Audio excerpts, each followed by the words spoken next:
শুধুই কেন হিসেব করো? কবে কখন দুঃখ পেলে? দেখো, ভাবতে ভাবতেই সময়গুলো কেমন পিছনে আসছো ফেলে। মনে করো তো, মনে করো তো সেই দিনটা যেদিন খুব হেসেছিলে। আচ্ছা, ফিরিয়ে আনো মনের ভেতর সেই দিনটা যেদিন প্রথম ভালোবেসেছিলে।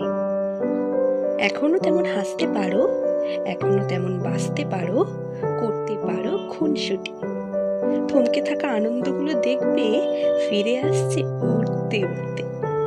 কি করবে? উম, রান্না করো, নিজেই খাও, নিজেই বলো, বাহ, দারুণ তো তুই রাঁধতে পারিস, চমৎকার, আহা। সাজো, খুব সাজো, সেজে গুজে একটিবার আয়নাটাকে দেখো।